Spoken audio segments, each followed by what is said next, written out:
Gamitin na sa sabi, pakiilang kapapalatan. So, dyan, kayo mo din natin.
pagkukulang, biyaya niya'y patuloy.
Lord Jesus, kami muli, Panginoon, narito, Lord Jesus, nagpapakaba, Panginoon, sa iyong dakilang pangalan.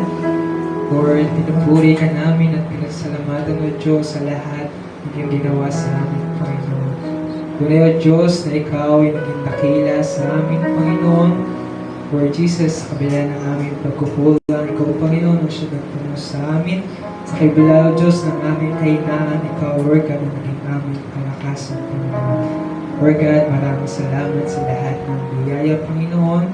Maraming salamat din, O Diyos, sa mga pagbabago sa aming mga buhay, Panginoon. Lord, hindi namin kaya baguhin ang aming mga sarili. Ngunit nariyan ka, Panginoon, inaabot, Lord Jesus, ang aming mga pangangailangan. At tunay, O Diyos, na ikaw ay naging dakila, Panginoon, sa amin. Lord God, hindi namin kaya gawin ang mga bagay na ito kung wala ka sa amin. Ngunit ikaw ay kaumping namin, O Diyos, kaya nagagawa namin ang lahat at kami nagiging malakas sa pamamagitan ng Panginoon. Lord Jesus, maraming salamat sa mga pagpapala, physical, Lord God, at higit lalo, Panginoon, sa spiritual, O Diyos. Maraming salamat sa mga pagkain namin nakakain, sa mga salita mo, Panginoon, na nagpapalakas, Panginoon, ng aming mga pananampalataya. Lord Jesus, sa gabi nito, Panginoon, sa iyo namin tinitiwala, O Diyos, ang gawain ito. Dalangin ko, O Diyos, ang bawat gagamitin sa likod ng pulpito, Panginoon. Ikaw, Panginoon, ang siyang nagbigay ng kalakasan, Panginoon, at gamitin, O Diyos, ayon sa iyong kalooban, Panginoon. Sa aming maikinig, Panginoon, dalangin namin na ang pagpapala ay sumaamin. Kung paano, Lord Jesus, pinagpala ang mga ngaral, Panginoon, dalangin namin. Pagpalain mo din, O Diyos, kami ang mga magiginig, Panginoon. Dalangin ko, O Diyos, sa gabi nito, Panginoon, na katagpuin mo, Lord God, ang bawat expectation, Lord Jesus, ng iyong mga anak, Panginoon. Alam mo, O Diyos, ang kanilang mga dalangin sa gabi nito, Panginoon. Alam mo, O Diyos, ang kanilang mga pangailangan, Panginoon. Lord Jesus, hindi kami natitiwala sa ganan aming sarili, ngunit kami natiwala, Panginoon, na ikaw ang aming katugunan sa aming mga panalangin. Bagaman ito yung posible, Panginoon, sa aming mga paningin, Lord Jesus, walang bagay, Panginoon, na mahirap sa iyo, Panginoon. Lord, alam namin ang lahat ng bagay ay alam mo, Panginoon, lahat ng bagay, O Diyos, ay kaya mo, Panginoon. Kaya sila kami, Panginoon, lubos na magtitiwala, Panginoon, sa aming mga Diyos. Lord Jesus, sa aming mga panalangin, naway ito'y maging kaaya-aya sa iyong paningin, Panginoon. At ito'y maging kalakasan, Panginoon, ng aming mga pananampalataya. Panginoon, ang gabi ito'y sa iyo namin tinitiwala, O Diyos, maging Lord God, ang mga gumaganap ng ganitong uri ng gawain, ang pananalangin ng Diyos. Dalangin namin ng Diyos ng bawat panalangin namin ayon sa iyong kalooban, Panginoon, ay katagpuin ng Panginoon ang aming mga dalangin sa iyo. Lord God, maraming salamat sa gabi ito, Panginoon. Sumayo Diyos ang kataas-taasang kapalit salamat sa dakilang pangalan ng aming Panginoon Kristo namin Diyos. Amen. Amen. Mga po na pong baptisa. Amen. Isang mawagpalang gabi po sa pangalan ng ating Panginoon Kristo mga kapatid. Amen. It's good to be back in the house of the Lord mga kapatid. Amen. Sa mabuting bagay na narito muli tayo sa presensya ng ating Panginoon. Amen. At salamat sa Diyos pagkat iningatan niya tayo sa gabi ito. Tunay na kanina pagkalang ko sa pagbiyahe ay napakainit rin mga kapatid. At salamat sa Diyos sa pag-iingat na binigay sa atin. Amen.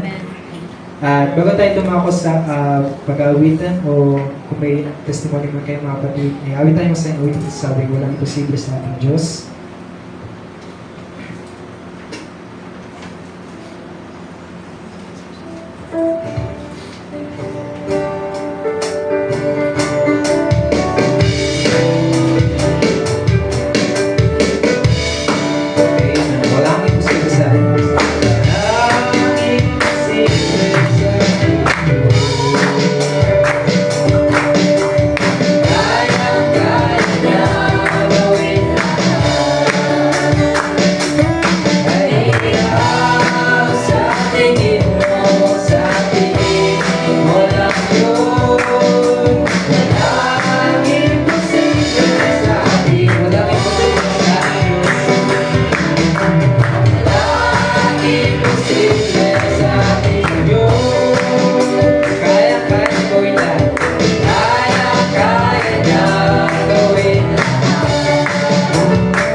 tayo magpanahin sa gabing Panginoon. Amen.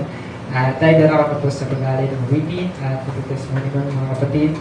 Kumain na isman po ay malayang mapagtaas ng kamay. Gusto mo isa? Nais ko lang po magbalik ng salamat sa ating Panginoon sa patuloy na pag-iingat sa amin, sa patuloy na pag-provide ng mga pangailangan at sa kagalingan na taglay ko ngayong oras na ito. At hindi hinayaan ng Panginoon ng tagumpay ang kaway na hindi ako makaatin sa pangalan ko. Kaya sa Diyos ko ang lahat ng pagpapasa. Amen. Harapan ng ating Panginoon. That is Jesus' mercy. Mayroon po mga kapatid. Nais ko magbalik ng kapatid. Salamat sa ating Panginoon sa pagpaprovide ng mga pangangailangan. physically, financially, and spiritual. At alam ko ang Diyos na siya patuloy na nagbibigay sa akin ng mga bagay na aking mga pinagpapalip. Kaya sa Diyos ko lamang pinabalik ang kataas-taas ng patuloy ko sa at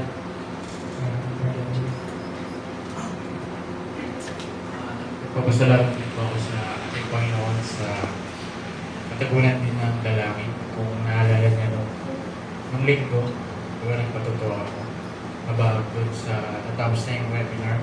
Actually, nung Thursday night yun na panalangin kami ng gabi. Then, sinama ko yun sa panalangin. Then, hindi lang yung webinar ang matapos, kundi yung thesis nung linggo na yun. Yung week na yun, last week. So, noong una, tinugon yung webinar. Yun yung, ano ko, diba?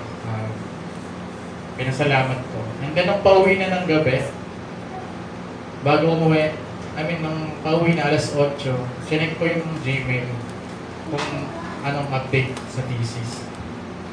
So, sinek ko siya alas 8, nung pauwi na, wala naman, walang ano. So, actually, nakalimutan ko yung panalangin about it sa prayer. Tapos nung pag-uwi ng alas 10, nakagawi ako kasi na pag binuksan ko yung PC, diretso ako sa Gmail. So pagbukas ko ng Gmail, nakita ko na alas 8 pa pala, lumabas yung grades ng thesis. So natapos yung thesis, natapos yung webinar within that week din. So yung kategory ng panalangin, naandun. Dinimig ng Panginoon na yung week na yon, doon niya didimig yung panalangin. Kaya sa kanyang lahat ng kapurentos na lang. Amen. muli palakpakan ang ating Panginoon sa Diyos yung Panginoon. Tunay na mabuti ang ating Panginoon sa gabi. Amen. At kung wala naman po ay tayo dalakan sa pakikinig na salita ng ating Panginoon habang nagkakita po yung bawat isa. Sing a song we shout and touch the Lord.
You will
wala kaming desire sa aming puso, kundi magtipon-tipon at manalangin sa ilalim ng banal na presensya.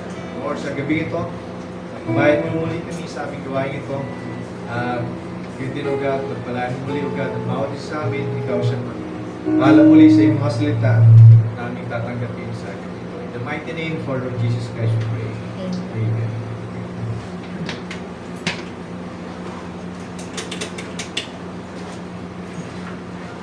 Bago makakapong bawat isa, tayo mag-fast ng ating mga Bible. Dito sa 2 Chronicles.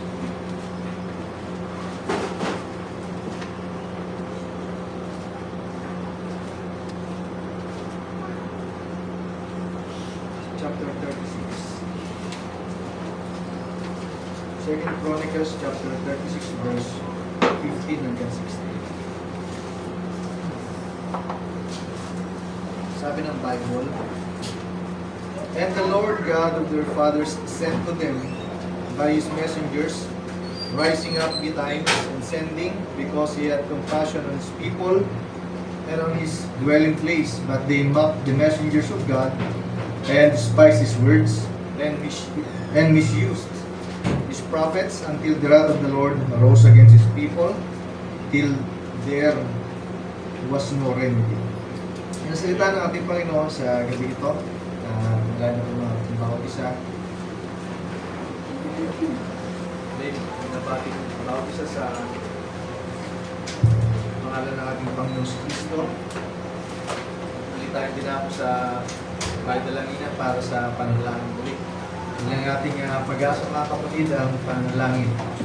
Yung binigay ng ating Panginoon na ito sa atin, yun ay patuloy natin gaganapin hanggang sa dumating ang ating Panginoon. So sa gabi ito, bago tayo manalangin, tayo magbulay-bulay muna ng salita ng Panginoon.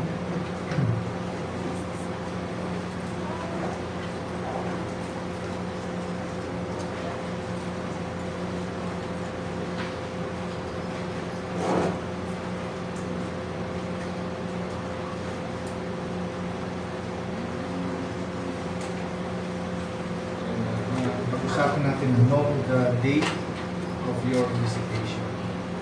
So, hindi tayo magdabog sa oras. So, binabati ay mga kapatid ng ating mga kapatid sa Dako ng Bicol. Nakakabot silang pagbati. Sa ngayon ay natayos na yata sila sa baba. Yung plano nila is Saturday yata o sa next week. Yun, nung pagdating namin, nag-aakot sila si Brother ng semento sa loob. So, yun ang sabi niya.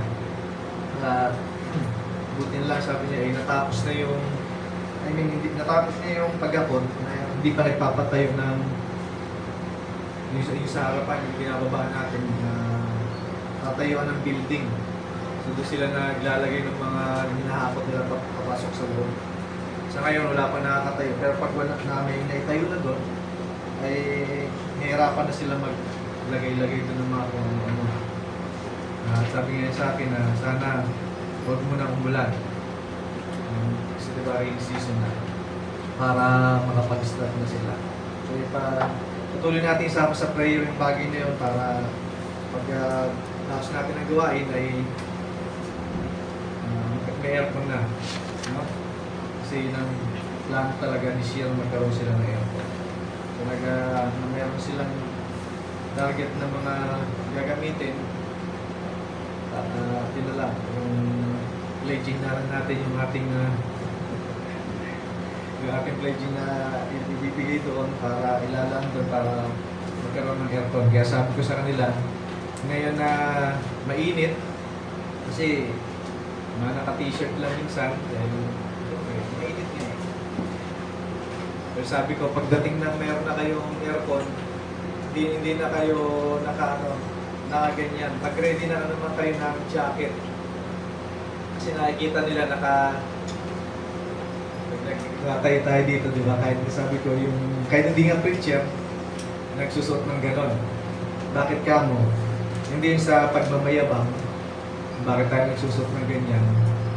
Sabi nga, kapag dating ng kasalan o yung mga okasyon ng ano, di ba? Yung mga importante, yung mga mahalaga na occasion, nagsusot tayo ng maganda. At ilang beses ba yung kasal na nangyayari? Buti kung araw-araw may kinakasal o every Sunday may kinakasal, wala naman. Sa isang taon, isa wala pa. So kailan mo na ulit susutin yun, luma na ulit. Or unless na may manghiram, saka magagamit yung yung damit. Pero sabi ko, pagdating ng aircon na kayo, pwede na kayo sa magsuot ng talagang pang simba. I mean pang samba. Talagang hindi yung kaya saka magja-jacket na kayo. Nag-ready na kayo ng jacket at medyas kasi nga hindi sila sanay sa ganun kalamig. So, patuloy natin isama sa panalangin yung bagay ngayon at ang ating mga pastor ay patuloy din natin isama sa panalangin natin matanda sa iglesia na patuloy bigyan ng Diyos ng kalakasan.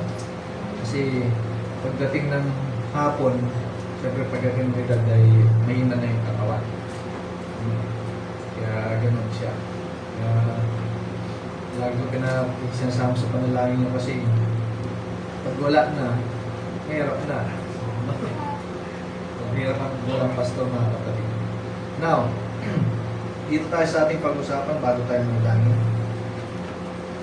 At ang sabi ng Bible dito sa ating nabasa. So, alam natin na ang Old Testament ay ang shadow ng mga bagay, ang anino ng mga bagay na para sa darating. So itong Old Testament, mga kapatid, so nag-iingat tayo kasi may mga nasa mensahe na nasa mensahe, alam natin na pag nasa message ay tinatawag na message believer, anti-message believer na ang sinusundan natin na propeta o kinikilala natin propeta sa huling kapanahonan ay si William Marion Branham. Alam natin yan, di ba? Yun ang prophet natin. Pero meron dito sa mensahe, dito sa message grupo, may tawag na message circle na pastor, pero nagkukot ng message si prophet, pero hindi niya sabi niya, hindi siya propeta sa ngayon. Ang propeta lang daw ay sa Old Testament. Walang propeta sa panahon ngayon. Pero pag nag-preach siya, kinukot niya yung message ni prophet. So, nakita niyo, nakapasok na yung mga niya espiritu sa loob ng mga ng message ng huling kapanahonan. So, alam naman natin yan na si William Marion Branham ang ating propeta na kinikilala. Yan sinusundan natin. Pero sa panahon ngayon, may mga pastor na nandito sa mensahe na pinangawakan yung message ni prophet, nagko-quote sa message ni prophet, pero hindi naniniwala sa propeta sa huling panahon na ngayon. Ang propeta lamang ay nasa Old Testament. Pero ang sabi ng Bible, from Old Testament to New Testament, may mga propeta na binabanggit. At sa atin sa church, sabi ng Book of Ephesians, nagbigay ng 5. Kasama dyan yung propeta. So at meron, sa panahon natin ngayon, wala nang major prophet, pero meron mga minor prophets na sinusundan natin. Pero yung message ng major prophet, yung pagkaka-break niya ng mensahe, yan ang sinusundan ng mga mensahero sa ulit panahon. No? Kaya magiging rin tayo kasi may mga ganyan. Akala ko, nasa mensahe na naniniwala na o nakikinig na kay Barba namin pala, hindi pala. Kumukuha lang ng quotation ni prophet, pero hindi siya naniniwala na may propeta sa panahon natin ngayon kasi ang propeta ay sa Old Testament lang. So hindi tayo ganun. Sa Old Testament, sa New Testament, may propeta mga kapatid. Tama ba? Meron. Now, dito sa ating binasa, ang Panginoon sabi niya dito, nagsugo sa kanila sa pamamagitan ng kanyang mga sugo na bumangon maaga at nagsugo sapagkat siya nagdalang habag sa kanyang bayan at sa kanyang tahanang dako. Sabi niya, itong mga propetang pinadala, sabi niya, niwala ang kabuluhan ang kanyang mga salita at dinusta ang kanyang mga propeta hanggang sa pag-iinit ng Panginoon ay bumugso laban sa kanyang bayan hanggang sa mawalan ng kagamutan. So wala nang remedy. wala nang solusyon. Kaya nga after that, yung Diyos na mismo, yung bumaba. Diba kung maalala nyo sa parable ni Jesus Christ, nagpadala siya ng mga servants. Tama ba? At pagkatapos nung pinatay yung mga servants niya, sinunod yung kanyang kaisa-isang anak. Tama ba? Nabasa niyo ba yan sa parable ni Jesus? At yung pinadala niya na yun, na anak niya, pati yung pinatay. So, gano'n si Jesus. Kaya sabi ng ganyan ang Israel, noon at hanggang ngayon, lagi silang nahuhulog sa progressive rejection. Ibig sabihin ng progressive rejection ay tuloy-tuloy o patuloy na pagtanggi. At yan ay nagre-reflect sa church sa huling panahon na laging tinatanggihan yung mensahero na pinapadala. At kung babasahin nyo, kapag tinanggihan mo yan, kahit sa panahon ng Israel, kapag tinanggihan mo yan, ano sabi ng Bible? Hindi nyo na mulit makikita ang mga Ehipsyo. Tama ba? Nabasa nyo yun?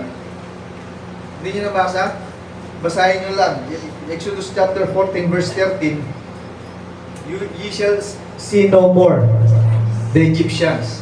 Hindi nyo na ulit makikita. Tama ba? Kahit nga yung mga sakit na nandun sa Egypt, hindi nyo na mararanasan muli. Pero bakit mararanasan? Ang sabi ng Bible, sa Exodus chapter 14 verse 13, hindi nyo na muli sila makikita, pero muli nyo silang makikita at ibabalik pa kayo ulit doon. Mabasahin nyo na lang, Deuteronomy chapter 28 verse 6 to 8. Nandiyan naman yan. No? Sabi kaya ang Deuteronomy ay ibig sabihin ay dalawang kautusan. Kautusan sa buhay at kautusan sa kamatayan. Kapag sumunod ka, buhay yun. Pero kapag hindi ka sumunod, kamatayan mo. Tama ba mga kapatid? Ganun yan. Kaya nandito tayo para mapunta tayo sa buhay, hindi sa kamatayan. No? Pero, yun nga, makikita saan? Hindi sa sinasabi mo. Kundi saan? Sa iyong gawa. Saan mapapatunayan? Saan makikita ang ebidensya? Saan? Sa bunga. Kahit anong sabihin mo na Kristiyano ka, pero ang bunga na ibinubunga mo o ikinikilos mo ay labag sa sinasabi mo, papunta talaga yun sa kamatayan. Kahit magsimba ka pa, kahit magpunta ka pa sa church, at lagi ka nandito, hindi inuubra. Kasi marami nasa church, nasa mensahe, ang hindi sumusunod sa mensahe ng Panginoon. Katulad ng Israel. Tandaan natin, nung lumabas sila, ano sabi ng Bible? Mixed multitude. Sabi nga ni Bergana, may mga sumabay doon dahil ayaw lang mahirapan. Meron kang makakasabay sa church at pananampalataya na ayaw lang mahirapan sa sanlibutan, kaya nandito. Gusto lamang blessing. Then after that, may blessing na, aalis na sila. Yun lang yun. Walang pananampalataya yun. Now, yung Hosea 9:7. Bibuklat tayo ng Bible. Sabi ng Bible, Hosea 9:7.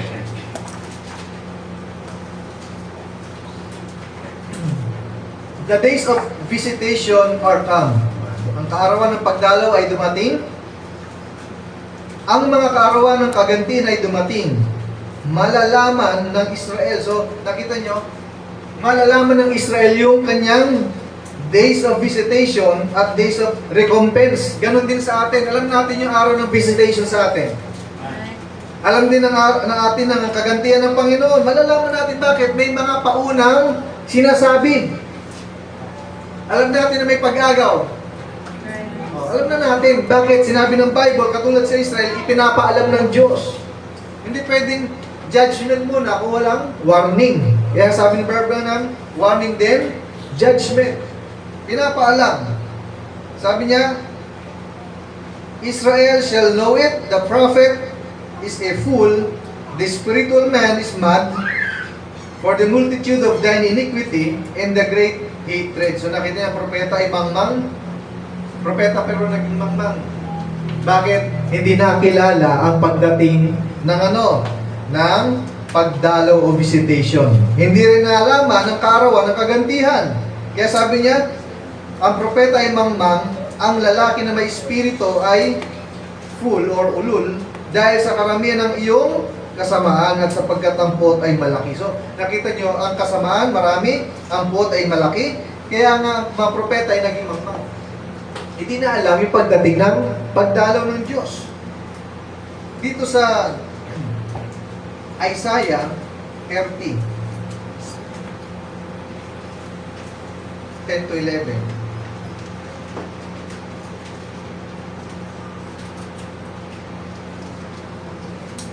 Ito sabi ng Bible. Which say to the seers, na nagsasabi sa mga tagakita, ang seer, yan ay prophet, tama? Or pastor, o yung pinagsasanggunian patungkol sa spiritual na bagay nung panahon na yon. Ano sabi nila sa mga seers? Huwag kayong kumita. See, not. Tinuruan na wag mag-prophesy, and to the prophets, prophesy not unto us right things. So nakita nyo pa ang pinili, ayon na kabutihan kundi kasamaan na. Huwag kang mag-propesya ng tama o ng matuwid na bagay sa amin. Ang sabi niyo dito, mangula ka sa amin ng mga matuwid na bagay. Huwag kang mangula sa amin ng mga matuwid na bagay. Magsalita kayo sa amin ng mga malubay na bagay. Smooth things. Mangula kayo ng mga mandarayang bagay. At yan ang panahon natin ngayon. Hindi mo na pwedeng sabihan ng tao ng matitigas. Kundi, smooth things lang. Malulumanin na ngayon ang gusto ng mga tao sa mga reliyon at mga sekta, wala nang mga pagsaway. Yung mga katulong lang. Kasi kapag nasaling mo yung kalooban niyan, yung ego, yung pride, no? Tandaan natin yung pride, yan ang nagdala saan? Sa uttermost part ng earth, sabi niya. Sabi ng Bible kay Lucifer. Yung pride na yan. Yan ang nagbaba kay Satan sa kaduluduluhan ng sanlibutan. Yung pride. Kaya hindi aabot yan sa kalangitan, ang pride. No? Kaya kung magbabasa kayo ng Bible, sabi ni Satan, ni Lucifer, the son of the morning, sabi niya, I will exalt myself. I will put myself in that throne. Panay I will. Now, sabi niya, get you out of the way, turn aside out to the path, cause the Holy One of Israel to cease from before us. Niwalay kayo sa daan. So, ang tinuturo, hindi na tama. Kaya nakita niyo ngayon, ang tinuturo. Kapag nagturo ka ng tama, magagalit sa'yo. Tama ba? Pero pag magturo ka ng okay lang yan, naintindihan ka naman ng Diyos, sapul na sapul yun. Tama. Pero kahit ayaw ng Panginoon, sige lang. Pero sa atin mga kapatid, napalad tayo na hindi tayo dinatnan ng gano'n. Naintindihan natin na kailangan natin na pagkain matigas. Kasi kapag mga pambata, anong pagkain? Sabi ng Bible, unskillful sa word. Bakit? Gatas iniinom mo. Kinakain mo, gatas, malalang po. Hindi ka agila ngayon. Kapag agila mga kapatid, di ba sabi ko nga sa inyo, sa apat na yan, sa 4 living creatures na yan, tama ba? Lahat yan gumagatas. Yung tatlo. Tama ba? Yung agila, gumagatas ba? Ang pinapakain ng nanay, ng mother eagle sa kanyang inakay, ay fresh meat na kagad. Tama ba? Alam niyo ba yun? Kaya nga tayong mga nobya, pinapakain sa atin fresh meat. They are new every morning. Hindi bulok. Laging bago. Now, sabi niya, ito ang gusto nila sa mga magtuturo. Humiwalay kayo sa daan. No?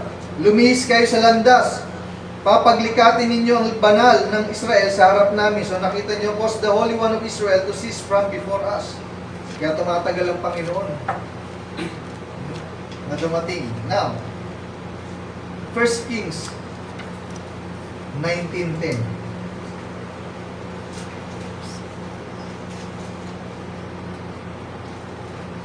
Ito, si Elijah. And he said, I have been very jealous for the Lord God of hosts, for the children of Israel have forsaken thy covenant. So yun ang ugali ng Israel. At ganun din sa bawat mananampalataya. Minsan, you forsake the covenant of the Lord. Pero ang Diyos, mga kapatid, yung kanyang covenant, hindi niya yung kinalimutan. Ang tao lamang nakakalimot. Amen. Kaya kami preaching si prophet na unconditional. May covenant siya, hindi niya nakakalimutan yun. Ang tao lang nakakalimot. Sabi niya, thrown down thine altars and slain thy prophets with the sword, and I, even I only, am left, and they seek my life to take it away.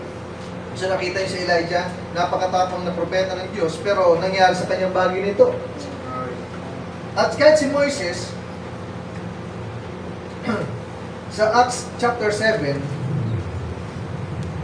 sabi ng Bible,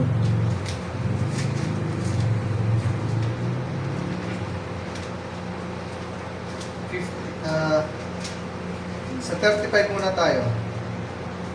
7:35 ng Acts.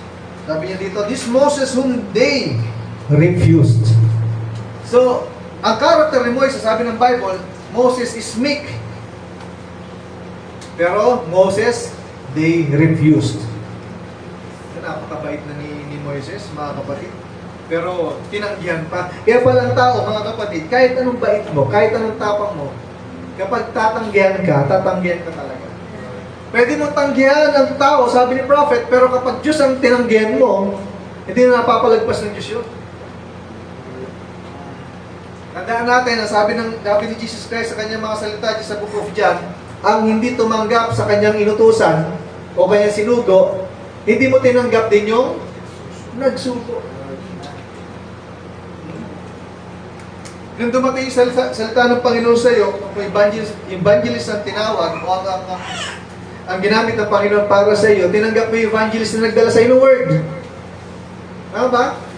Tinanggap mo siya. Bakit? Hindi lang siya yung tinanggap mo, kundi yung dala-dala niya ng word. Si Kristo mismo. Kasi hindi ka may liligtas ng evangelist o kung sino man tao ang nagdala sa inyo ng word. Pati yung magliligtas, mga kapatid, yung kanyang dala-dala na word. Ginamit lamang ng Panginoon yan para iparating sa iyo ang kanyang mensahe, kanyang salita. Saying, who made thee a ruler and a judge? The same did God send to be a ruler and a deliverer by the hand of the angel which appeared to him in the bush. Sabi niya, he brought them out after that he had showed wonders and signs in the land of Egypt and in the Red Sea and in the wilderness 40 years. This is that Moses which said unto the children of Israel, a prophet, shall the Lord your God raise up unto you of your brethren like unto me, him shall ye hear. Pero kahit na yun ang sinabi ni Moses na yung prophet na darating ay yung papakinggan, at yun din na sinabi ng Father sa anak sa Mount of Transfiguration, pero may hindi pa rin talaga nakinig sa Son of Man, which is the Lord Jesus Christ. Yun ang prophecy sa kanya, pero hindi pa rin nakinig. This is He, so ito yung sa una, yun yung bayan ng Israel. Pagdating sa verse 30, ito na yung church sa wilderness. Sabi niya, with the angel which spake to him in the Mount Sinai and with our fathers who received the lively oracles to give unto us. So nakita nyo, yung batas na yon, uutos ng Panginoon sa pamamagitan ni Moises, o tinatawag na Mosaic Law, ay hindi pala patay na kautosan, kundi lively oracles. Buhay. Kaya nga nung makilala, nung magtanong si Jesus sa mga apostol, ano sinabi ni San Pedro sa kanya? Hindi patay na Diyos. Kasi yung nagbigay ng lively oracles ay buhay, kaya sabi niya, ikaw ang Son of the living God. Buhay. To whom our fathers would not obey, but trust Him from them. So sabi niya, ang ating mga magulang, sabi niya, ayaw magsitalima, kundi siya kanilang itinakwil, at sa kanilang mga puso'y nangagbalik sa Ehipto. So nakita niyo? So mahirap yun. Inilabas ka na, pero nakita mo dito parang nahihirapan, umalis ka rin at bumalik ka rin pa rin sa dami. So masaklap na, pangit na istorya, pangit na nangyari sa buhay mo.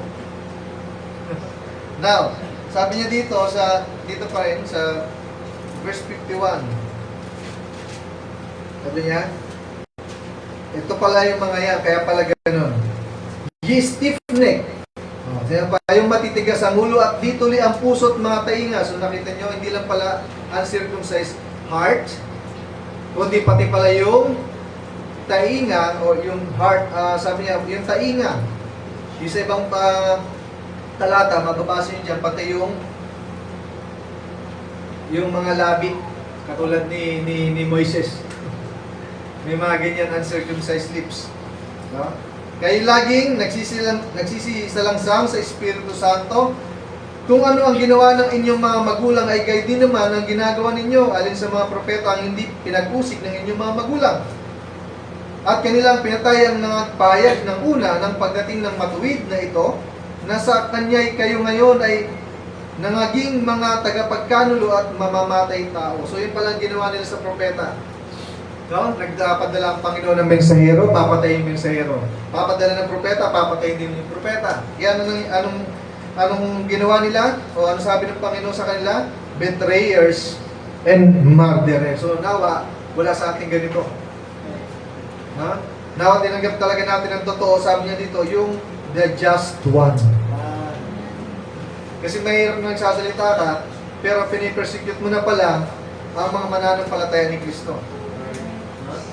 Now, ganun hanggang sa pagdating ng Luke chapter 23 verse 21, yan, pinatay pa rin nila ang Panginoon.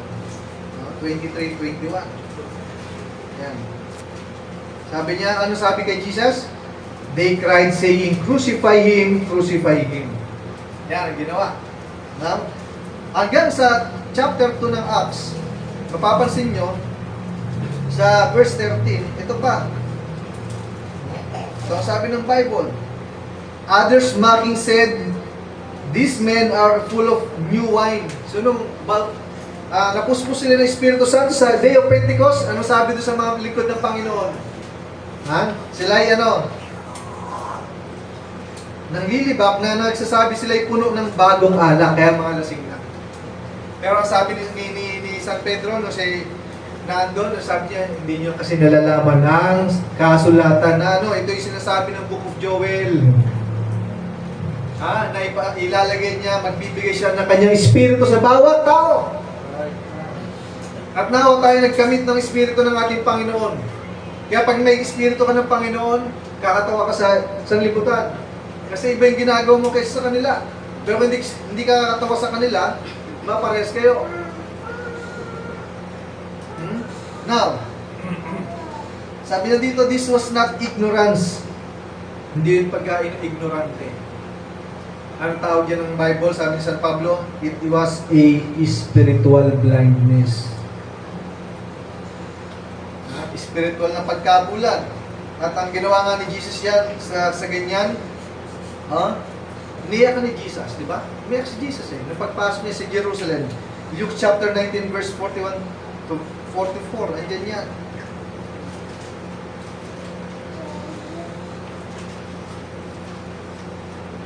Sabi dito ng Bible,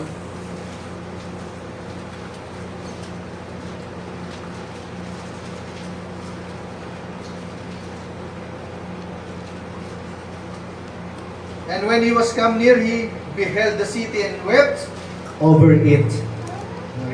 Sabi sa 44, and shall lay thee even with the ground, and thy children within thee, and they shall not live in thee, one stone upon another, because thou knowest not the time of thy visitation. So hindi mo nalaman ang panahon ng pagdalaw. Alam ba natin ang panahon ng pagdalaw ngayon, mga kapatid? Tinanggap mo ba ang pagdalaw ng Panginoon? Kaya ka nandito, kasi tinanggap mo ang pagdalaw ng Diyos. Pero sa bahay ng Israel, nangyari yung ganyan. Kaya, pagdating nyo ng Luke chapter 21 verse 20, makikita nyo dyan na nag-prophesy ang Panginoon. Aagawin kayo ng heathen o ng Gentile. Kaya nakita nyo nung panahon sabi ng history, kahit si Branham, AD 70, di ba? Si General Titus, mga kapatid, dumating. Yung word na yun, nagkatotoo. Nagkaroon ng fulfillment. Pero wala silang panahon. Now, ang history mga kapatid, ganito, nangyayari ulit. Ha? Ang mga nangyari sa Israel ay mga shadow o anino ng mga bagay na mangyayari sa uling panahon na nireject ang presentation o God's present visitation. Nakita yung mga simbahan ngayon? Nung bumisita ang propeta sa uling panahon, tinanggihan din nila. Noong unang, kasama nila. At kahit nga, yung muli pang isang witness sa ministry ni Barbanam, hindi siya makapalag nung una. Pero ngayon, ang sinasabi niya sa mga conference niya, ano sinasabi niya? Great evangelist of 21st century si William Branham. Pero noong panahon ni William Branham, hindi niya sinasabi yun. Kasi patay ng propeta eh. Pero tayo mga kapatid, kahit patay ng propeta, may power pa rin dun sa kanyang mensahe. Kaya kung walang power sa'yo yan, hindi ko na lang alam. Ha? Kung makakarinig kayo ng mga testimony ng mga na-convert sa mensahe ng araw, at tapes lang sa spoken word, nababago ang kanilang buhay. Wala pang preach yan mga kapatid. Yung tapes pa lang ni prophet, nababago na kanilang buhay. At spoken word pa lang. Eh ngayon mga nasa sa mensahe, sabi ni Barbanam, halos mamatay na sa copy-preach, hindi pa rin nababago yung buhay. Bakit? Sa kinaupuan na kasi mga patay na. Huwag mangyari sa atin yun. Ha? Alamin natin ang pagdalo ng Panginoon. Alamin natin. Sa panahon ngayon mga kapatid, the danger is not atheism. Hindi yan danger. Kasi pag sinabing atheist, alam na kagad yun, hindi naniniwala sa Panginoon. Pero ang danger ngayon, nasaan? Sa reliyon na walang, sabi niya, religion without revelation. Tandaan natin ang revelation, kailangan malugod muna ang Ama bago ka bigyan ng revelation. Diba? Sabi niya, hindi denying the scripture, not denying the scripture.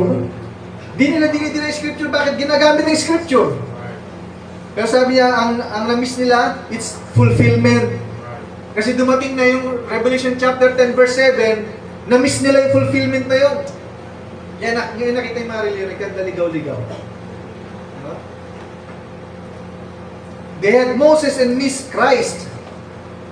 Could we have the message and miss Him again? May mensahe ka na, pero na-miss mo pa rin ng Panginoon? Pwede mangyari? Yes, pwedeng mangyari. Tandaan natin mga scholars, sabi ng Bible, kahit nga sinabi ni Barbanam yan, nandito sa mensahe. Hindi unbeliever yan, nandito ang mga manunuya sa loob. Huwag nawa tayo maging manunuya ng mensahe. Huwag maging manunuya tayo ng mga kapatid natin.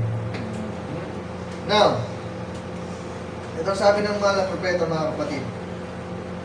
Kung babasahin niyo yan, i-discern, sabi nga ng mga propeta, recognizing our day and its message. No? Kasi hindi tayo tinuturo sa propeta. Ang propeta, tinuturo tayo kay Kristo. Colossians chapter 1 verse 27. Diyan yan. No? Nung nakaraan nga, may kausap ako, sabi niya, huwag kang maniniwala. Don't believe the lies of Satan. Kasi ngayon sa US, mga kapatid, tandaan nyo to, sa US ngayon, dati, alam naman natin ang Amerika ng panahon ni Barbanam. Kaya nga condemn yan eh. It's doom already, sabi ni Billy Graham. Kahit si Barbanam nagsabi, it's doom. Bakit ngayon? Nasa mensahe ng mga kapatid, hindi na sila naniniwala sa preaching of the word. Anong ginagawa nila? They just play the tapes. Ngayon hindi na tapes eh. Basta play na lang nila yung message si prophet at nakaupo na lang sila. Kaya sabi sa akin, kaya ka maniniwala sa gano'n. Sa akin, hindi naman ako gano'n eh. Isang Amerikano. Ganun na pala sa inyo? Meron na pala sa kanilang gano'n, matagal na. Pero sila nanatili sa preaching of the word. Pero meron na pala sa US, ang dami na, sabi nila, na nagpe-play na lang message prophet. Kaya di ba naalala yung sinabi ni Pastor Jan? Wala namang kapangyarihan yan eh. Tama ba? Alam ba, nandun na sa may part na ayaw mo na kayo napapakinggan sa sinasabi ni Barbana kasi tinatamaan ka na. Ano gagawin mo sa tape? Ano gagawin mo sa tablet mo, sa cellphone? Pakinggan mo ba? Turn off mo na yun eh. Lagpasan mo na lang, YouTube mo na lang. Kasi ikaw mas may power ka doon sa gadget na kapatid. Kesa doon sa nagpipreach ng word. Kaya buti hindi tayo napunta sa ganun. Tama ba? Just play the tapes. Hindi masama yung tapes kasi dyan tayo kumukuha ng spiritual food natin. Na tinuturo tayo kay Kristo. Tama ba? Pero hindi yun ang ginagawa natin sa church. May mga ganyan church. Sabi doon ni Espiritu Santo, mag-play na lang tayo ng tape ni Prophet. May ganyan eh. Yung isa nang napunta ko niya dati, yung na-invite ako ng mga young people na yun daw ang common ground ng message ni Prophet. Wala naman mali dun eh. Ang common ground natin message ni Prophet. Kasi tinuturo tayo sa word, pero ang kanila, nawala na sa word. Bakit? Nagpe-play na lang ng tapes ni Prophet. Nakaupo na lang silang gano'n. Ha? Brother Branham said, Brother Branham said. Tama yun. Pero ingatan mo rin yung Branham said. Ha? Tama ba mga kapatid? Tama ba? Kasi kung ano sinabi ng Brother Branham, yung sinasabi ng scripture, siya lang nagpaliwanag ng scripture. Kasi ang prophet ang divine interpreter. Hindi tayo. Hindi si pastor. No. Ang sabi ni San Pablo, dumating ba baga ang salita ng Panginoon sa inyo? O sa amin? Sino tumanggap? Hindi naman dumating talaga sa atin, itinanggap na lang natin ang word. Kasi ang propeta ang dinapnan ng salita ng Diyos para maghayag ng kanyang hiwaga. Hindi tayo. Kasi kung tayo, maliligaw tayo, hindi tayo kausap ng Panginoon. Directly. Ayaw na nga sa ating kausap, ayaw na nga tayong kausap ng Panginoon eh. Kasi bakit yung ating puso, simula pagkabata, imagination of our thoughts are always evil. Kaya ang Diyos gumagamit na lang ng tao, nagsusugo na lang siya para ipaalam sa mga anak niya. Hindi tayo mga kapatid. Now, ito ang sabi ng mahal na propeta. Simon, the God of this evil age. And notice Cain, he didn't want no blood sacrifice. He came down and offered the fruit or the fields of beauty upon his altar. Very religious. So nakita nyo, hindi atheist si Cain o si Cain. Kundi religyoso. Done everything. Tayo ba nagawa na ba natin lahat? Di ba hindi pa?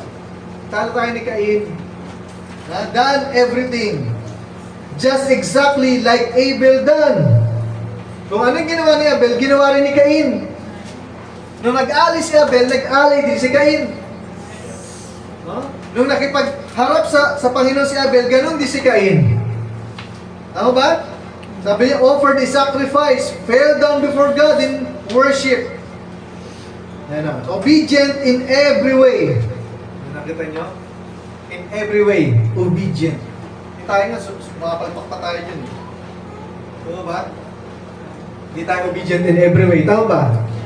Pero si Cain, obedient in every way. Pero tayong kasunod mga kapatid. But without the revelation of the word. Yun ang pala. Kaya sabi ng Book of Hebrews, nung nag-alay si Abel, nakita ng Panginoon yung kanyang alay, excellent. Tama ba? Mag-alay siya ganun. Kahit namatay na si Abel, mga kapatid, ang kanyang dugo, nagsasalita pa sa langit. Pero nakita si Cain nung nag-alay din, sabi ng Bible, pero kanyang uso kaya parang yan eh, parang tao na inaantok yan, nakakatulog. Pababa yan eh, wala namang packet na naantok eh.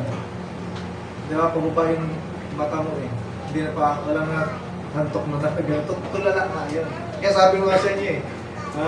Nasabi ko sa inyo nung Sunday. Ingat tayo kasi pagdating ni Pastor, baka patupad niya yung service na yun. Nakatandaan niyo ba? Tulog service, yung kayang service. Tulala service. Late service, sabi niya eh. Ngayon, pag dumating sila sa baka sabihin nun eh, Ops! Magkano tayo? Tulala ka service na. Tulala lang tayo lang dito. Now, and the Word was from the beginning God's plan. But God revealed by revelation the very thing that He vindicated and punctuated that was right. Huh? Not religion. Not an altar, not belonging to church, not making a sacrifice, not being sincere. So nakita nyo? Hindi sa reliyon, sabi niya, hindi sa altar. Maganda ang altar ni Cain kaysa kay Abel. Ha? Ang altar ni Abel, iba yung amoy, hindi mo magugustuhan. Mas may dugo pa. Kay Cain, maganda pagkakasalansal ng mga bunga. Ha? Sabi niya, hindi doon, hindi sa reliyon, hindi sa altar, not belonging to church. Kahit isama mo na isama yan, sabi nga ni Barbara, kung kambing naman yan, mahilig yan kasi sa kambing sa may pag-away. Sabi ni Brother Branham, ang goat, sabi niya, make up, yung ganitong word of hospitality. Yan daw ang ano. Pero ang sheep, sabi ni Prophet, ang lamb, ha? Inaalis niya ang kanyang sariling karapatan. Ang lamb, sabi ni Prophet, forfeits his, rights. Para ilid ng Panginoon. Pero ang goat, ganyan, magalit. Tandaan niyo yung mga kapatid, hindi ako nagsabi niyan, yung sabi ng mga propeta. Now, sabi niya, not making a sacrifice, not being sincere. Wala rin pala kahit sincere ka eh. Pwede nga sincerely wrong. Yan sabi ni Barbara, tama ba? But by the revelation of the Word of God. Yun lang pala yung dapat. Revelation. Kasi kapag may kapayagan ka mga kapatid, nakita niyo yung mga kapayagan? Nakita niyo yung Hebrews chapter 11? Pag binasa niyo? Nakita niyo yung kapayagan kay Abraham kahit nagsinungaling na mga kapatid. Pagdating sa Hebrews chapter 11, hindi binilang ng Diyos ang kanyang pagsisinungaling. Wala na, hindi na nakasulat. Bakit? Dahil sa pananampalataya niya. Na, sabi niya pa dito sa Jehovah Jireh, how could you tell a leopard his spots wasn't right? Kaya mo bang sabihin sa leopard na mali yung spots mo? Eh, magkaka-create sa kanya ng Panginoon. Tama ba? How could He lick them to try to wash them brighter? That's the way you try to do. To take a religion, to polish yourself up. To make a better creature out of you. So yung ginawa pala ng religion para maging sabi niya yung polish, ibig sabihin maging kaaya-aya, maging katanggap-tanggap. Ikaw sa harapan ng Panginoon, hindi ka magiging ganon. Bakit ka mo? Hindi makapagliligtas ang relihiyon. Tama mga kapatid? Kahit nandito ka na sa church, hindi makapagliligtas sa'yo ang pananambahan na ito. Kailangan mo ng kapahayagan. Now, sabi niya, you got to realize, pakinggan niyo mga kapatid, you got to realize na that you are dead. You're not good at all. You're filthy. And God is the only one can help you. Diyos lamang pala makatutulong sa iyo. That's right. When you do that, kapag ginawa mo yun, sabi niya ito, then you're getting close to the kingdom of God. When you reckon yourself nothing, sabi niya kapag inakala mo na wala na, and you just solemnly depend on Him, sabihin, mataimtim na nakadepende o nakasalalin na lang ikaw sa Panginoon kasi wala kang magagawa eh. And let the Holy Spirit lead you. Kapag wala ka na palang magagawa, lalo kang manalangin sa ating Panginoon na ang Holy Spirit na mag-lead sa iyo. Sabi nga ni Barbanam, ang isang tao, kapag nawala ng prayer life, Ano sabi ni Barbanam? Kapag wala ka ng prayer life, you're gone. Kaya nga sabi nga ng inawit ni Haring David, sabi niya, as the deer panted for. Bakit yung deer? Sabi niya, pag nagkaroon ng sugat, anong pinupunta ng deer? Ng usa. Di ba ano? Tubig. Sino ba yung tubig natin? Si Kristo. Hindi kapag may sugat ka na, nanlulumo ka na, tatakbuhan mo si Kristo palayo. Kung sabi niya, dapat tumakbo ka, palapit. Kasi yun yung pag-asa mo yung tubig na yun. Sino ang living water? Ang Panginoon. Kaya mo siya mag-lead sa iyo. Now, sabi niya, I think the church has been preached to death. Nakita niyo? The thing it needs now, ito daw kailangan ng church ngayon, is to come back to teaching. Kaya huwag kayo maniwala doon sa one time may isang pastor nagsabi sa akin, wala daw teaching. Sabi daw, preach the word into all creature. Wala naman sabing, teach the word.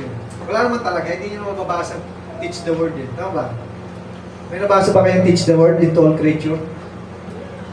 Wala. Nasabi daw, preach the word. Ang kasunod, anong kasunod sa verse? Teaching all the commandments. Pero nung nabasa ko, kasi medyo hindi ko pa alam yung mga ganung bagay. Nung nabasa ko sa Bible, nagpambira yung pastor yung tagal-tagal na, bata pa ako, nagpapastor na, hindi pa pala alam yung preaching and teaching na nakasulat sa Bible. Kahit sa sinabi ni Barbanam, nabasa niyo ba? Sabi sa Bible, si Jesus daw, enter into a city, preaching and teaching. Nabasa niyo ba yan? Wala daw teaching, kasi may pinatutungkulan siyang tao na teaching ang ginagawa. Sabi ni Barbanam, kapag hindi mo tinuruan ng church, mababansot. Teaching is to level up the church. At preaching, sabi ni prophet, it is to, bring to confession yung tao. Ang teaching, para lalo siyang tumibay at lumago sa pananampalataya, turuan mo. Kaya magkasama yung preaching and teaching. Kaya nalaman ko yung pambira itong pastor na to, tagal-tagal na nagpapastor. Lately, nagtiteach na rin siya. Kaya, sabi ko, mayroon din pala nagbibitaw ng walang basehan. Kasi sinabi ng mahal ng propeta, Bible verses. Now, sabi niya, yun ang sabi ni prophet, the thing it needs now is to come back to teaching and get them on a foundation. So, kapag walang teaching mga kapatid, may rabang ka pumundasyon. Bakit?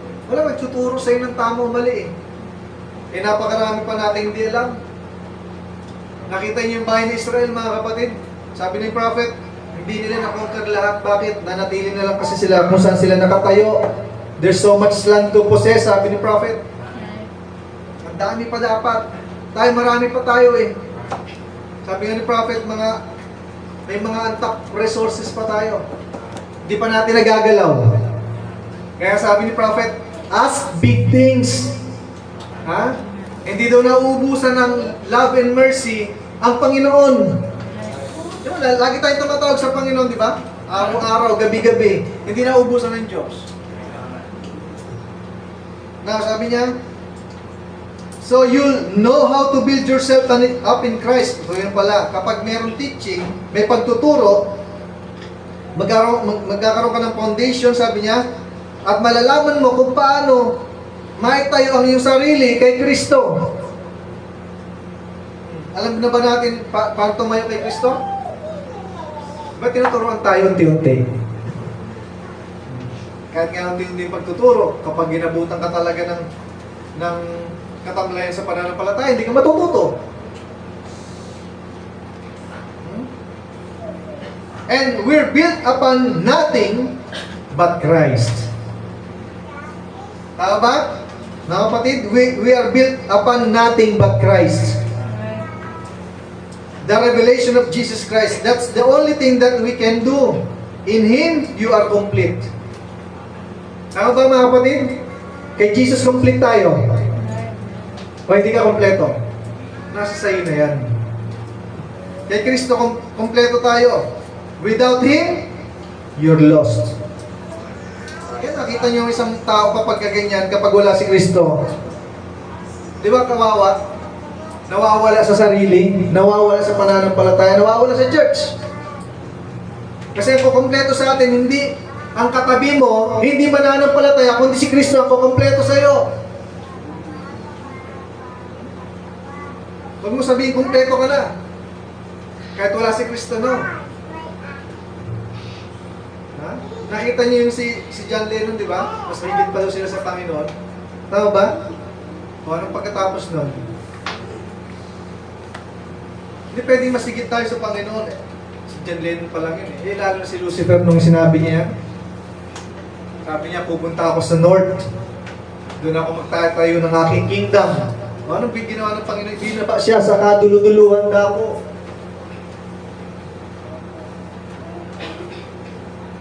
Kaya huwag kang magsawa na makinig na salita ng Panginoon. Marami nga, kapag ka nakamonitor ka sa ibang churches, ang dami nga nagsasawa sa salita ng Panginoon. Ayaw nila na mag-attend sa church. Wala na silang prayer meeting. Yung iba ayaw na pumunta ng prayer meeting. Gusto nila mag-live. Yung iba patay na. Nasa loob ng church ba? Patay na. Alam niyo ba yung sinyalis ng patay na, di ba? Alam niyo yan. Hindi ka na umiinig. Kasi patay na eh. Kaya tusok-tusukin mo yun, ganunin mo yun. Uga-ugain mo ng ganyan, hindi nasasagot. Patay na eh. Pero kapag kumpleto mga kapatid, dahil nasa iyo si Kristo, sumasagot ka pa. Diba? Yan, sabi ko nga sa inyo, yung pinakamahirap biglasin, di ba? Yan. Pero yung daliri mo sa paa, sumagi dito. Yan. Biglas sumagi. Yung daliri ng paa mo. Sumisigaw ka o hindi? Tama ba? Naintindihan ba natin mga kapatid, pinag-usapan natin ngayon? Manantok na kayo eh. Ha? Hindi na tayo mahaba. Hintayin natin si Pastor para maabot tayo ng hanggang 9. Ha? Yung daliri niya gumano sa paa, hindi ba kayo sumisigaw, napaparay? Ha? Tama ba mga kapatid? Ilang letter yun? Pero pag tinignan niyo sa amin, ang bigat niyo. Sabi mahaba. Hindi aray. Hindi aray. Mahaba. Pero nababanggit mo. Tama mga kapatid. Kung kaya nga pa tayo mag-Hogan. Ha? Tama ba?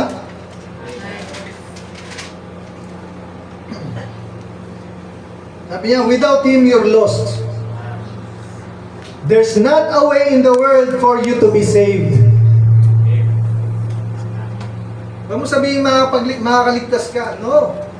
Kapag walang Panginoon, hindi ka maliligtas. Is your life worthy of the gospel? Now, when God sends the Holy Ghost and knocks at a man's door, so alam natin ang man's door, that is your heart. Kumakatok. Pinagbuksan mo na ba? Di ba? Pinagbuksan na natin. Pero kahit pinagbuksan mo na, ang Panginoon, kumakatok pa rin niya kasi may hindi ka pa pinagbubuksan na pintuan sa puso mo. And He deliberately turns it down. Sometimes, He's going to turn it for His last time. So, yan ang mahilig sa tao, yung mga last time eh. Diba? Pag malakas pa, wala akong panahon. Pag malakas pa, ha? Pa-absent sa church. Pero pag nag-iingalo, sabi nga nung isang nabasa ko, ha? Kahit ano daw gawin ng tao, pagdating na nag-iingalo na, alam pa rin niya tumawag sa Diyos. Kahit anong sama niyan. Tama ba? Kahit anong sama ng tao, pagdating ng mamamatay na, at tinatawag. Walang tinatawag na, Lucifer, Lucifer. Tama ba? Satan, Satan. Wala naman ganun eh. Ang tinatawagan lagi, ano, yung Diyos daw niya. Naging Diyos niya na pag gano'n, Diyos ko, Diyos ko. Oh.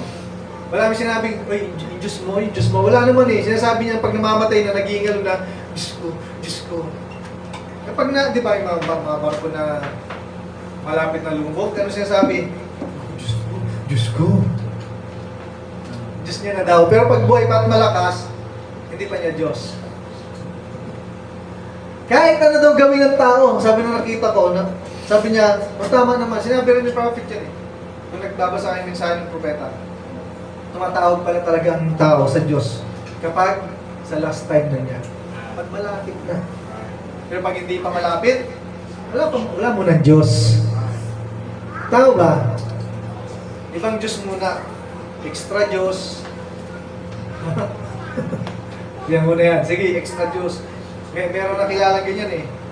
Extra Diyos na extra Diyos. Ay, na hospital. Yan ang tawag talaga sa Diyos. Ayaw pa daw niya mamatay. Ano bang nangyari? Ano bang kumain ka ba? Hindi pala, extra Diyos ng extra Diyos. Parang sting din yun eh. Epekto niya, sige, araw-arawin mo yung sting. Kaya nga sting eh. Ha? Yung monster. Yung monster. Sige, araw-arawin yung monster. Magkikita talaga kayo ng monster mo.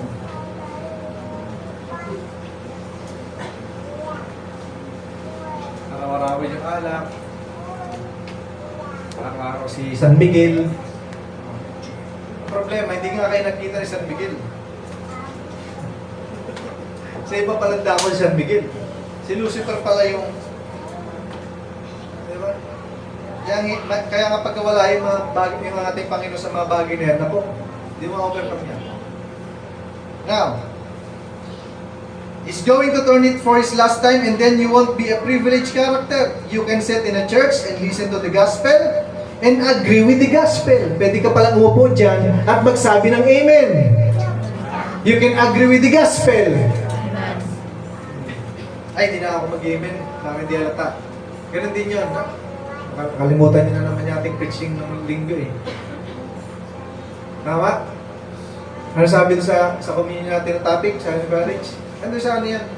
Message prophet yan. Ha?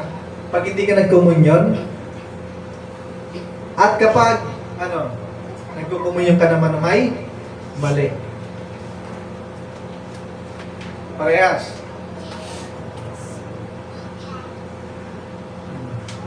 Ay, hindi ako magsisimba. Punishment. Simba ka naman simba, hindi mo naman ninatagap salita ng Panginoon. Ganon din. Ang sabi ni Prophet, kahit ng Bible, sabi niya, ang tubig na nagligtas kay Noah ay yun ding tubig ang lumipol sa mga tao. Ang Bible na ito, mga kapatid, dumating sa'yo, pwede mong maging buhay, maging kamatayan ulit. Nakita si Jesus Christ na dumating, harap yung mga Pharisee na nila sa templo, naiwan nga ng magulang eh. Anong sabi ng manifested word? Naging John 1:14. Hindi na pala yun. Ngayon mga kapatid, yung John 1:14, hindi ba dumating? Nandito na, ikaw na yun eh. Hindi ka pa rin namamalayan ng tao. Tama ba? Ikaw ang manifested word sa huling panahon. Ikaw yung written epistle, tama ba? Naglalakad dyan, di ka pa rin nare-recognize. Kaya minsan isang araw, pagdating ng paghatol, marirealize nila, yung pala yung naglalakad na yun, di namin na-recognize. Wala na yun. Tapos na panahon. Now, sabi niya, you can sit in a church and listen to the gospel and agree with the gospel. You might do so. Much as say, I know it's right. Alam mo yung totoo. Pero sabi niya, but never put a finger on it to help it yourself. Hindi mo pala tinulungan yung sarili mo. Kasi sabi mo na, tama yan. See? You just listen to it.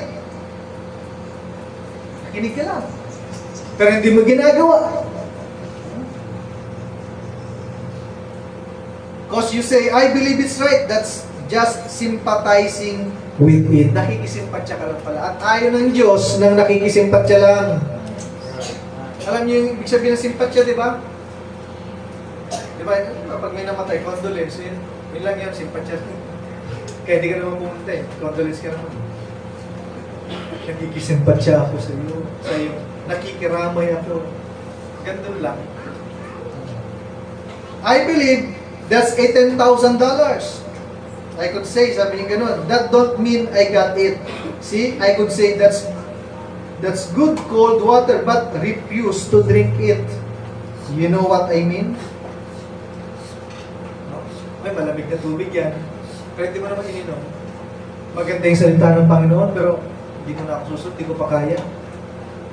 Maganda yung salita ng Panginoon, pero hindi ko kaya sumunod. So paano? Paano mangyayari, mga kapatid? Diba wala? Kaya sabi ni Brother Branham, pwede kang pumunta sa church, makinig ka ng gospel, you can agree with the gospel. Pero sabi ni Brother Branham sa ibang mensahe niya, you are sitting in a pew of the church, but you are already dead. Patay ka na. Sabi niya, patay kang bata pa. Magagawa pa ba ako sa iyo? Wala na. And this is eternal life. And to refuse to do it, sabi niya, ang eternal life, pag tinanggihan mo, sabi ni Prophet, one day you will cross the line between judgment and mercy. And then you won't have the privilege to come and receive it. Wala na pala. Kapag you cross the line between judgment and mercy, wala na din yung privilege to come and to receive it. Bakit? Dito pa lamang kasi yan, dapat na-receive mo na o tinanggap mo na kanya salita. What more could you ever find that would be more of a benefit to you than to know that you can have eternal life? What if I was giving away capsule here that's scientifically proven that this capsule would make you live 1,000 years? O kapag sabi ni Prophet, kapag nagbigay doon siya ng capsule, scientifically proven na yung capsule na yun, tinake mo, mabubuhay ka ng 1,000 years, ano gagawin? Di ba? Ngayon nga lang eh. O may ayuda, di ba yung mga tao? Ayuda, di ba, puntaan. Kasi mapapakinabangan. Pero mag-preach ka na salita ng Panginoon dyan. Sakana. Hindi, pagkatapos, pag sabi ng sakana, eh, naging sakan na. Aksidente eh. Di ba? Sabi ni Prophet, well, I'd have to get a militia out here. Dadal to siya sundalo. Bakit? And swarm. Dudumugin na siya eh. Swarm them away from the place. You wouldn't have to make an altar call for it. You just have to beat them away from it to live 1,000 years. And yet, scientifically proven that the eternal God, all His power of His resurrections, which promise you eternal life, and Satan will put his legions out there and keep you away from it. So eternal life pala mga kapatid, yung pinigay sa atin, yung kaaway, legions of devils ang pumipigil sa iyo. Na kahit sa loob ng church, pinipigilan ka para maging alive ka sa gawain ng Panginoon. Akala natin, pagdating sa church, eh, safe na tayo, no? Ang kaaway nasa loob ng church, kapag hindi yan, panahon niya ni Job nandun eh. Dito pa kaya. Then, naririnig natin yan, sabi ng mga pastor, ng mga nangangaral, alam nila kung nasa nakaupo ang demonyo. At naranasan ng aral natin dito. Minsan katabi. Sabi niya sa akin, nasa tabi ko daw yung demonyo eh. Wala naman akong sakit. Siya may nakakita. Nawa, huwag sa katabi mo yung demonyo. Kasi alam niyo, pag tinabihan ng demonyo, wala nakakaligtas dyan. Wala nakakaligtas. Tabi pa lang yun. Katabi pa lang. Hindi pa pumapasok kayo. Lalo pag pumasok sa'yo yan. Ay, hindi malinis na brad eh. Wala na. Hindi, baka bumalik. Magsama pa ng 7. Baka mamaya hindi lang 7, legion. Kaya yung tsura na isang mananampalataya pag may ganyan, may pinukubabawa ng kaaway, wala. Wala kang makuwang kalakasan pag ganyan. Sabi niya, see, yet you can look and sensible enough to look in the face of it and see it's right, but then turn it down. So, nakita niyo? Sa mga choices, sa mga actions, sa mga katwiran, turn it down pa rin ang salita ng Panginoon. Kahit nasa loob na pala ng church, kahit nakikinig ka na. pwede mo pa rin turn down salita ng Panginoon. Bakit? Pwede ka makinig. Pero pagdating sa puso, hindi nahulog. Pero pwedeng nasa puso mo na, ano ang sabi ng Panginoon? Kung ang nasa puso mo ay ano? Word, lalabas din ang word. Kung hindi word, lalabas din ang hindi word. Diba? From the abundance of your heart. Now, sabi niya, some kind of an excuse. Ito minsan mga excuse daw ng mga tao. Kaya marami tayong excuses, di ba? Hindi nawawala yan. Lahat tayo, bigtama tayo ng excuses. Sabi ni Prophet, it's too hot. Nilagyan ka ng aircon. Sabi ko nga sa inyo, may nasa mensahe, mga naka-aircon, pero nagre-reklamo pa rin sila. Mga naka-aircon na yun.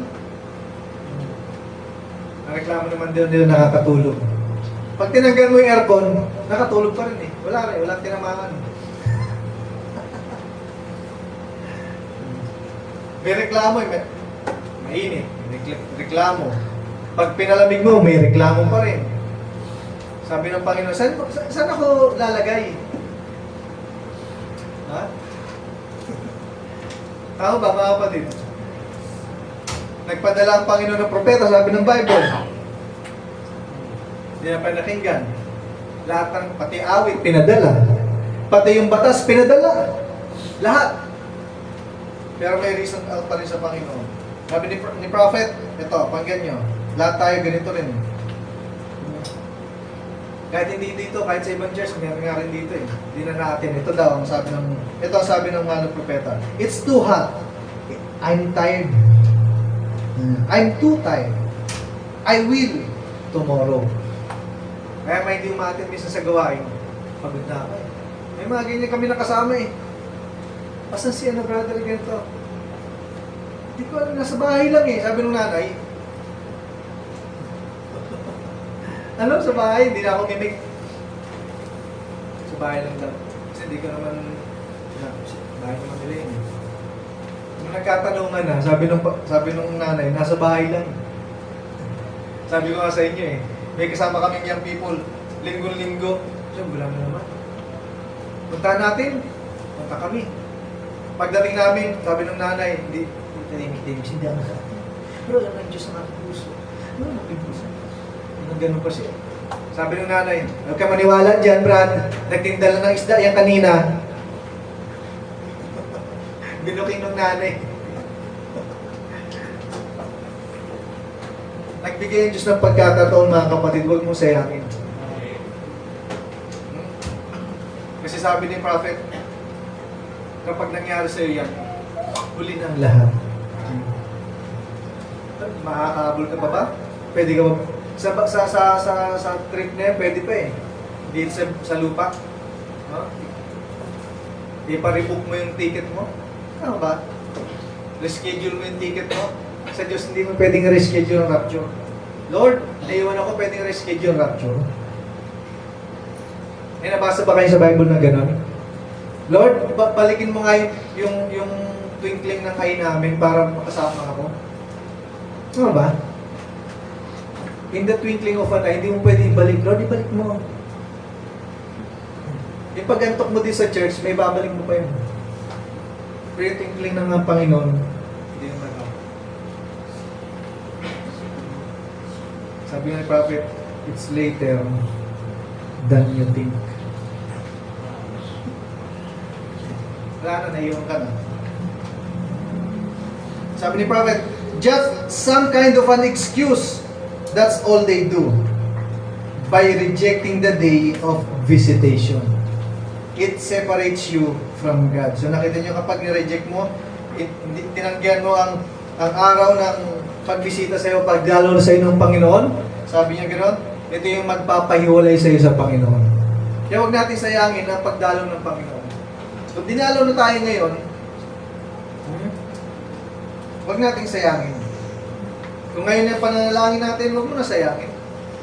Kasi hindi natin alam, baka mamaya dumating na ang Panginoon. Kasi mga itsura natin ito, makakasama ba tayo? Tama ba?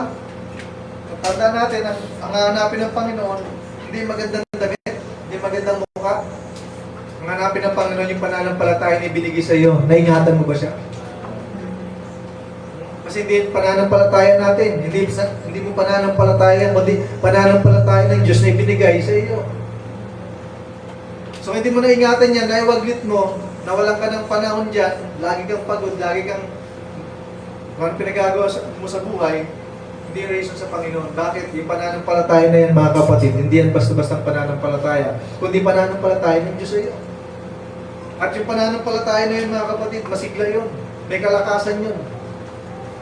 Hindi nangihina na pananampalataya. Kundi lalong, nakita niyo si Abraham, habang tumatanda, yung pananampalataya niya, mga kapatid, humihina na rin kasi tumatanda na eh. Tama ba? Hindi ba ganon? Hindi, mga kapatid. Habang tumatanda si Abraham, mga kapatid, ang faith niya, pananampalataya niya, ay lalong lumalakas. Nawa, ganon din ang ating panalangin. Lalong lumalakas ang pananampalataya natin. Habang nagkakaedad tayo, habang tumatanda tayo, hindi pahina. Kung pahina ng katawan, pahina na rin pananampalataya mo, hindi ganon. Dapat baliktad.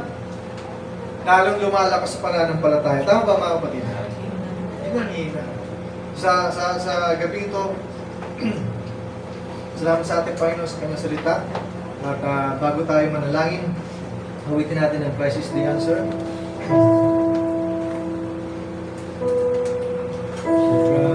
Christ is the answer to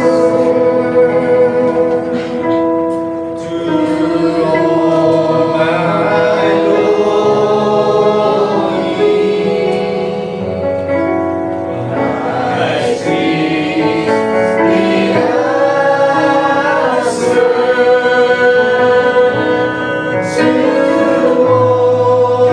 I need. Savior, baptizer,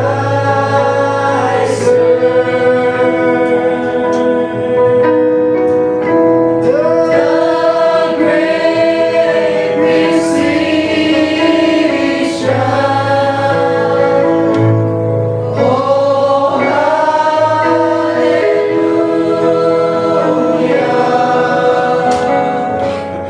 He's all I need.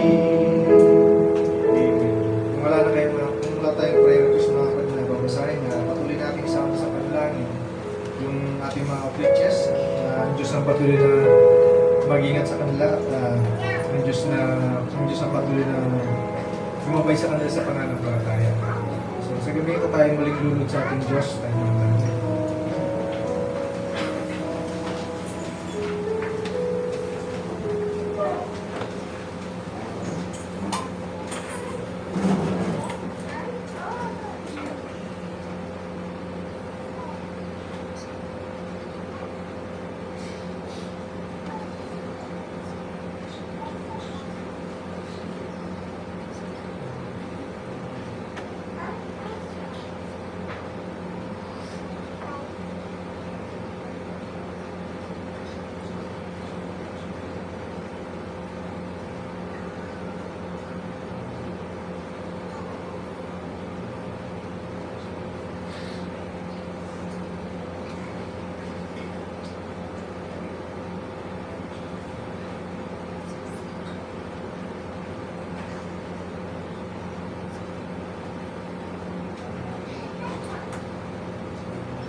Ngayon, manalangin.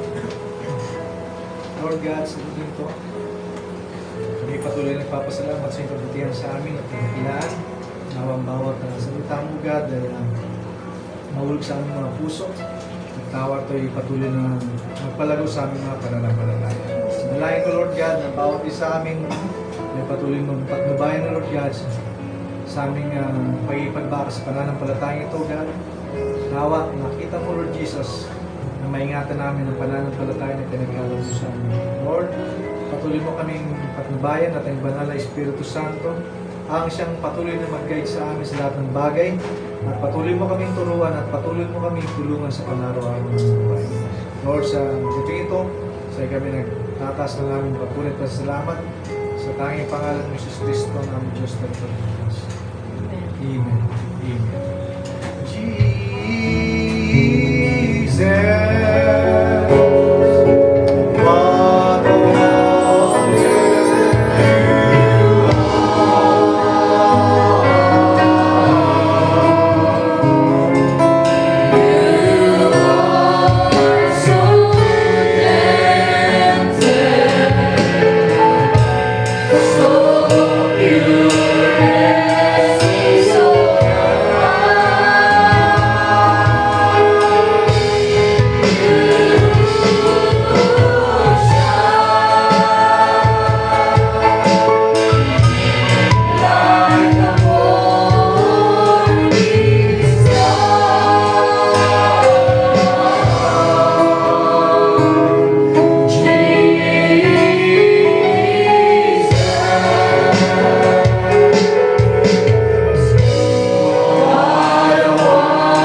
Salamat po Diyos sa kalakasan at buhay Lord God na palagi namin taglay Panginoon na mula sa iyo Panginoon. Sa iyo Lord ang may will ang pagsamba, papuri Lord. Wala kami Panginoon ang naman sa iyo Panginoon. Kundi ikaw Diyos siyang samba Lord at mapapurihan Panginoon. narito, Lord God, salamatan ka namin, Panginoon, sa mayamang mensahe, Lord, na pinagkalap mo sa bawat isa, Panginoon, na nakapagpapalag mo, Lord, ng aming mga pananampalataya, Panginoon. Kaya mo, Diyos, na mga bagay nito, Lord God, ay tumataas sa aming mga puso at isipan, Panginoon, Lord God. At patuloy namin sa palataya ng Panginoon. At patuloy pa kami tumago, Panginoon, sa pananampalataya, Panginoon. Upang sa pagbalik mo, Lord God, namin, Panginoon, ang bawat isa, Panginoon, taglay ang pananampalataya na nagmumula sa iyo, Diyos. Narito, Lord God, halangin ko, Panginoon, ang ginamit mong mga tagapanguna, Lord, sa likod ng pulpito, Panginoon, mula sa tagapanguna, Lord God, ikaw, Diyos, ang nakakalang mga pangailangan ng Panginoon. Balik, Lord God, ang kanyang pagpapala, Lord God, na nagmumula sa iyo, Panginoon. Ngayon din, Panginoon, sa ginamit mong dalawin ng pagpapala, Panginoon, kami po, Diyos, ay madalangin, Panginoon, na ikaw, Panginoon, ang siyang magpala sa kanya, Lord God, na sisikling nila tumakapaw, Panginoon. Wala man kami, Lord God, na ipipigay, Panginoon, ngunit alam namin, O Diyos, na ikaw ang siyang magbabalik, Lord God, lahat ng pangailangan, Panginoon. Ngayon din, Panginoon, sa mga nakinig, Panginoon, huwag mong hayaan, O Diyos, na malagpasan, Lord God, ang iyong pagpapala, Panginoon. Hayaan mo, Panginoon, na umuwi kami, Lord God, at taglayin namin ng kagalakan at pananampalataya, Lord, at kalakasan at biyaya na nagmumula sa iyo, Panginoon. Hayaan mo, Panginoon, na umuwi kami, Lord God, na taglayin namin, Panginoon, ang biyaya, Lord God, na nagmumula sa iyo, Diyos. Hayaan, Panginoon, na ngayon lang, Lord God, ang mga napakinggan namin, Panginoon, kundi sa pang-araw-araw namin, Panginoon, Lord God, ay daladala namin, Panginoon, ang mga bagay nito, Panginoon. Ngayon din, Panginoon, sa mga kaloob, Lord God, na naibigay, Lord, na ng mga anak, Panginoon, ikaw, Diyos, ang siyang magbalik ng pagpapala sa kanila, Lord God, at i-provide, Lord, ang lahat ng pangailangan, Panginoon. Ikaw, Panginoon, ang siyang mag-ingat, Panginoon, sa pansamantala na ipaghiwalay, Panginoon, na patuloy mo kami ingatan, Lord God, at mag-provide, Lord, ng mga sasakyan namin, Panginoon. Kaya mo, Panginoon, na makauwi kami ng payapa at ligtas, Panginoon. At kung hindi ka pa babalik, Panginoon, at hindi mo pa lolobin, Lord God, hayaan mo, Diyos, na muli mo kami tipunin, Panginoon, sa bahay-sambahan nito, Panginoon, upang mapapulihan ka namin sa Espiritu at katotohanan, Panginoon. Sumayo, Lord, ang lahat ng papuri at pasasalamat sa dakilang pangalan namin, Panginoon. Sa Kristo namin, Diyos at Tagapagligtas. Amen. Bless Brother Ryan. And God bless brothers and sisters. Tapos na po ang ating gawain. Since I'm all love you to love